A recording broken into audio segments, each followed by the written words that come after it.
The thing I would point out is that there are bull markets and bear markets, and in basically any tradable instrument or commodity, or I consider gold to be a form of money. But what we're really talking about when we say, gold is up, what we're talking about the dollar price of gold. And I view it as a cross exchange rate. People talk about the dollar, the euro dollar exchange rate. Well, there's a dollar gold exchange rate, and that's the dollar price of gold. So there's just alternative forms of money where people get to express a liquidity preference or a credit preference, if you will, if you're concerned about if you're losing confidence in the dollar.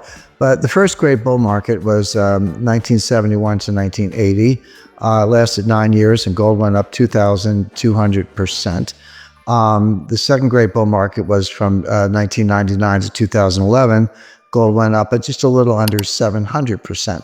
But in between, you had a bear market from 1980 to 1999. So a long run, almost 20 years. Gold dropped from $800 to $250 at the bottom in 1999. And we had a second bear market starting in 2011. Now, I had a very interesting conversation with Jim Rogers. Jim is one of the great commodity traders, money managers of all times. And we were down in Dominican Republic at Casa de Campo. This is around 2014, but the bear market started in 2011, but it really fell off a cliff in 2013. So I said, Jim, what do you think of gold? What are you doing? He goes, well, I own it, of course. And he said, I'm not selling, but I'm not buying right here. And he said something that just hit me right between the eyes and stay with me. And of course, he's right. He said, gold's going to the moon, but nothing goes to the moon without a 50% correction along the way. And if you look at the high in 2011, $1,900, approximately, and where was the bottom of the bear market? It was $1,050 on December 16, 2015. Nobody knew it was the bottom at the time. But if you look at that drop down and you use $250 as your base, which you need a base. So you had basically the run from 250 to 1900 was $1,750. Go down 50% from there, it's $825. 1900 minus 825 is 1075, and the bottom was 1050. So Jim totally stuck the landing. Like at 1050, okay, there's your 50% retracement. Now that's the bottom. Now it's going up, and the sky's the limit. Well, we're not overheated at all. And I've got gold at I would put it at $15,000 an ounce, but as I point out, if you're going to $15,000 an ounce, you got to get to 3,000, 5,000, and 7,000 first. So there's plenty of room to run, plenty of room for profits. But when I say things like that, I want to be clear. There's a lot of analysis behind it. I don't just pull a big number out of the air and for publicity, because I could care less. But if you just took the average, and there are a couple ways to think about it. Just take the average of the two prior bull markets I mentioned. So 71 to 80, 9 years, 2,200%. 99 to 2011, a 12-year bull market, about 700%. Just take the average. You don't have to go to the higher of the two or extrapolate. Just take the average of those two bull markets. You would say, okay, well, it's going to go up 1,500%. So using that as your base, just take the average of the two, and at 1,400%, it puts you at $15,000 an ounce off a 1050 base. So that's just history. But there are other ways to think about it. Now, I don't know if there'll be a gold standard or not, but I do know that the price of gold will move in the direction of where it would need to be if you're going to have a gold standard. And I talked to Paul Volcker about this, and he agreed.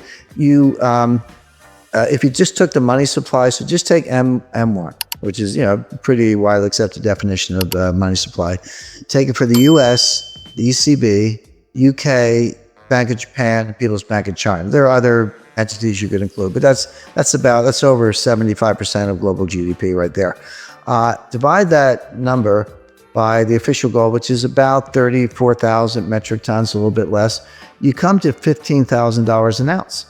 So if you're going to either have a gold standard or even use gold as a reference point for money, if you need to restore confidence in the dollar, the implied non-deflationary price is $15,000 an ounce. So what I find interesting is that if you use just the history of the last two bull markets and average them, or if you use a rigorous calculation, what's the implied non-deflationary price?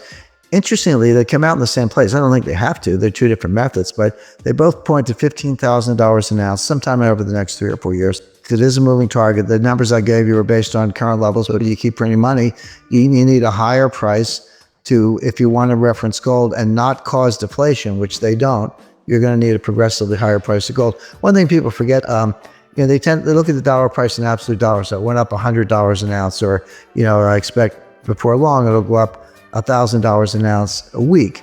But each dollar increase is a smaller percentage increase. So people look at the dollar, yeah, it's real money, it's nice to make the money. But, if you go from $14,000 an ounce to $15,000 an ounce, that's only a 7% increase. I mean, you can do that in a week. So my point is, it's still $1,000 an ounce, good for the holders, but the percentage increase gets smaller and smaller as the absolute dollar amount gets larger and larger. So $15,000 sounds like a big number from today's perspective, but as you go to 10, 11, 12, it gets to be a progressively smaller percentage increase, and therefore more likely. You need to see it logarithmically to see it, a less hyperbolic curve. So logarithmically is the right way to think about it, but in dollar terms, the percentage increase gets to be pretty small at those levels. And when I say $15,000 an ounce, I don't think I'm stretching. I mean, could it be 25,000, 40,000? I mean, just take my monetary equivalent. If you use M2, and by the way, when I used M1 and did that math, that's with 40% backing, because historically 40% has been a high level of backing. If you take M2 at 100% backing, you get to 50,000 an ounce in a heartbeat. My numbers, I think, are conservative. They could be much higher. But the thing I would point out is that the Fed dug a hole and they can't get out of it. And I said all along, but certainly, 2014, 2015, et cetera, as they did the taper, and then they did the liftoff, and then they raised rates and all that. I said the Fed is trying to get out of this. They're trying to normalize the balance sheet, trying to normalize interest rates. But I also said they won't be able to do it. And that's exactly what happened in the fourth quarter of 2018. Between October 1st and December 24th, 2018, the stock market dropped 19%. It was 1 point away from a bear market at that stage. And then you had the Christmas Eve massacre. And that's when Jay Powell threw in the towel. He got religion. He said, okay, first he said, we're not going to raise rates anymore. Then he said, we're on pause. Then he said, we're actually going to cut rates. And then 9 months later, he said, we're going to end quantitative tightening, which was reducing the balance, the money supply. And then in September 2019, they started QE4, which is that was before before the recession, before the depression, before the pandemic. They were already in QE4 and cutting rates again. So they can't get out of it. Now it's worse. So they prove that the failures manifest. They prove that they can't get out of it. And what can they do? By the way, on monetary theory, I mean, you say, what's the secret behind I think it's garbage, by the way, but you say, what's the secret behind it? Well, the secret behind it is, if you can issue debt and collect taxes in the money that you print, you can force people to accept the money, because they need the money to pay their taxes. And if they don't pay the taxes, they end up in jail. Now you can get extensions or do whatever, but at the end of the day, if you manifestly refuse to pay your taxes, they will come and put you in jail. And the point is, it relies on state power. It's really a neo-fascist concept. It relies on coercion, the point of a gun, jails, and state power to enforce the confidence in money. Now and they say that. I mean, I've read Stephanie Kelton. She's the bright light. I mean, this goes back a long way, but I've met her, read her books and her book, I should say, and her articles. But they're very explicit about that. Now, I think that's completely wrong.